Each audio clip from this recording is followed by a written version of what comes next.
என் புருஷனுக்கு வழுக்க விழுந்துருச்சுன்னு நினைச்சா எனக்கு ரொம்ப கவலையா இருக்கு. அப்படியா?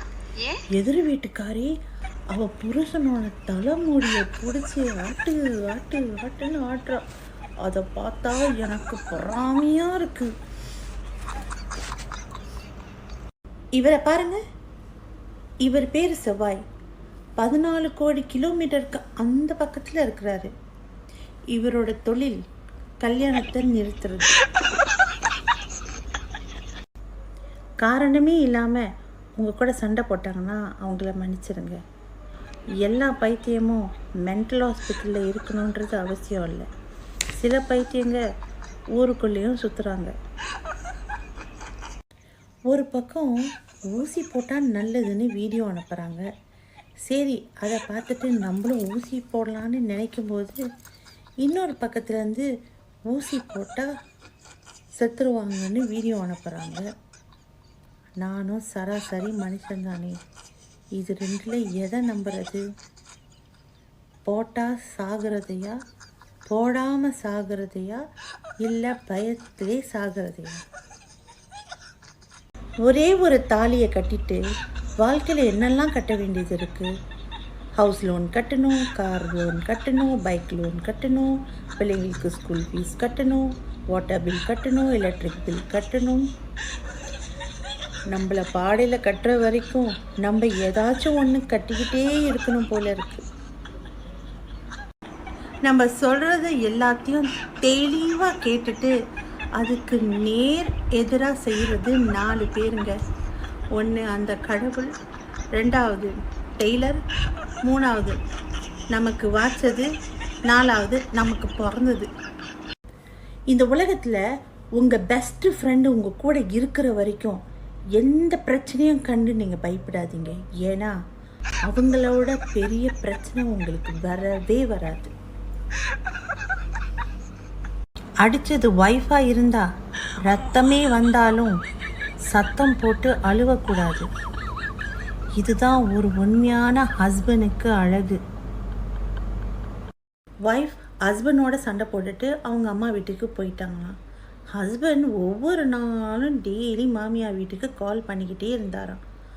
ஒரு நாள் மாமியார் ஃபோனை எடுத்து, உங்களுக்கு எத்தனை வாட்டி சொல்கிறது, அவள் இனிமே வரமாட்டா, சும்மா கால் பண்ணி தொந்தரவு பண்ணாதீங்க அப்படின்னாங்களாம்.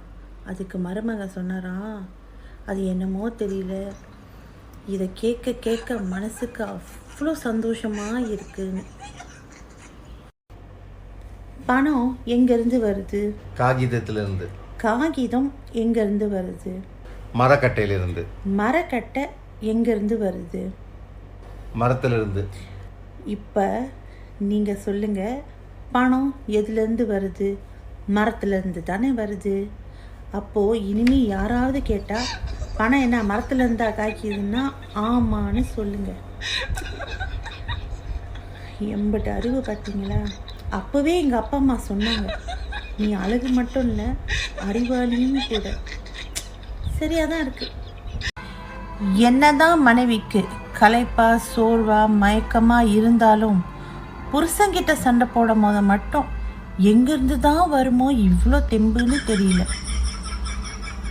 ஹஸ்பண்டோட ஆயுள் காலம் நீடிக்க இந்த விரதம் அந்த விரதம் இருந்து பிரயோஜனம் இல்லை.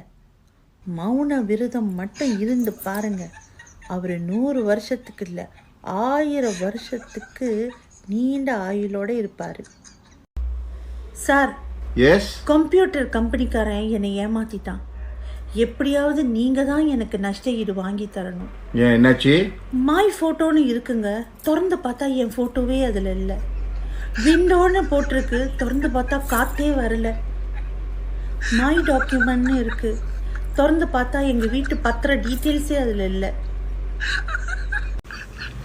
ஆண்டவா, என் விதியை எழுதுனதுக்கு அப்புறம் கொஞ்சம் படித்து பார்த்துருக்கலாம்ல. நிறைய ஸ்பெல்லிங் மிஸ்டேக் இருக்குது. அது மட்டும் இல்லை, அட்ரஸ் வேறு தப்பாக இருக்குது. குரு பகவான் கிட்ட போக வேண்டியது நேராக சனி பகவான் கிட்ட போயிடுச்சு. பாவம், எதுவுமே புரியாமல் அந்த ஆள் வேற என்னை வச்சு செய்கிறாரு. கொஞ்சம் கருணை காட்டக்கூடாதா ஆண்டவா?